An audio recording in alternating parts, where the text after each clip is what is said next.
So you think you don't have a strong back and you're not able to row a great deal of weight which will help you to lose the weight that you need to lose.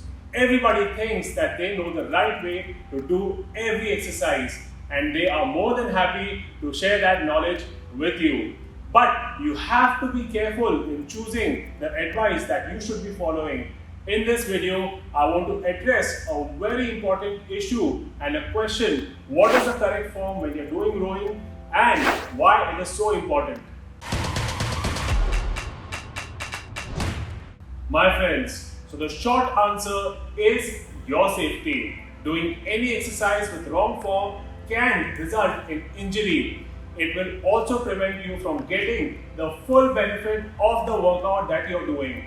And the reason has to do with the way your body functions. Most of the major lifts such as the squat, the deadlift, the bench press or the overhead press are also known as functional exercise requiring several muscles and joints to work perfectly in combination. This is why they are also known as compound movements. The compound movements that we just spoke of place a lot of stress on the main joints in the body, the ball and socket joints, which are the shoulders and the hips, as well as the knee, the ankle and the elbows, and they call in play what is known as the law of torque.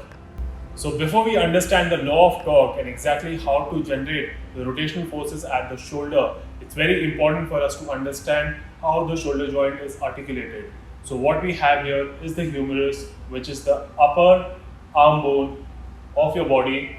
What this has is, it has a head which goes into the glenoid cavity in your shoulder, and this is how the ball and socket joint is articulated. However, this ball and socket joint has a lot of freedom and potential to move, and hence a lot of risk of injury.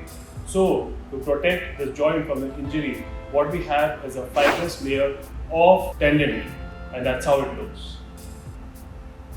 This is how the tendon encapsulates this particular joint, and if we don't squeeze the tendon and remove the slack, what we have is the shoulder joint having a lot of freedom in the glenoid cavity, which can risk you for injury and also lose power. So therefore what I want you to do is, I want you to generate torque the way we had mentioned, which is the extension of the shoulder and the internal rotation, and make sure that the slack is removed and hence you don't have any other space. Therefore, your elbow has no other option but to track your shoulder. So now, having understood this basic of law of torque, let us understand this in detail.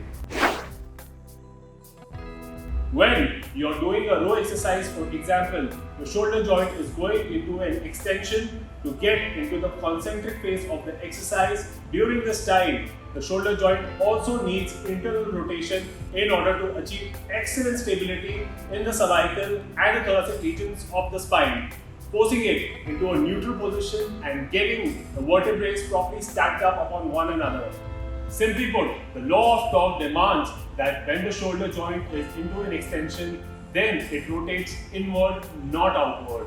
This means your elbows need to be pointing down close to your body, precisely in line with your posterior shoulder muscle. In this case, due to the activation of torque forces at the shoulder joint, there is no shear force or stress, but only compressive pressure on the elbow joint. The shear stress on the elbow when your shoulder is into an extension and if your elbow is pointing out leads to elbow tendinitis, a severely inflammatory condition leading to musculoskeletal pain in your joint. However, the compressive pressure when your elbow joint is tucked in close to your body while rowing leads to the joint becoming stronger and more resilient to the gravitational forces, which is why we do the back workout and we do rowing in specific. Friends, this is the only correct way to engage your shoulder and your elbow joint in a row movement.